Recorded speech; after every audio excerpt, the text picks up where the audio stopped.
Yun na sa nanganing pakinabang mo, magpagabat sa ato, mareklamo ka pa? Bolong ka na't gabos, asa ka pagkiraray sa mo ni ina mo? Mayo ka na nganing trabaho, makusugong ka pag sumiba, tapos di ka pa masugo? Mayo ka na nganing ambag dawa piso? Di ka na nganing nakakatabang, pagabat ka pa? Tapos question mo kami ni ina mo sa mga bagay na nagpapaugma sa mo. Mas maray pa nga ang mga manukong yan. Di nagsisimbag sako.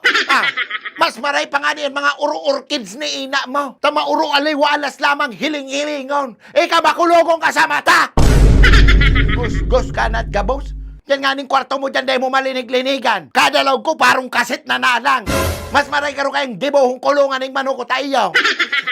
So, ang gusto mo sabihin, pigparapadakula, ta kaning araw kayan para ano? Para pagparapagabatang kami ni ina mo? Kung balanta ka baga, questionin mo ako?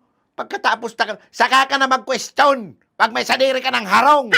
Oo, yan o. Ta kung feeling mo, na dahil may kapadangat ni ina mo, pues, lumayas ka. Eh, hindi ka na bumalik. Masakat na baga. Peso agdan. Pag uminagi ng bagyo na ni, na naraot yung atop na yun, and may nangyari sa mga manok ko. Ikan tatarian ko, sinasabi ko sa imo. Uray, ni ina niya. Sana pala naging manok na sana ako.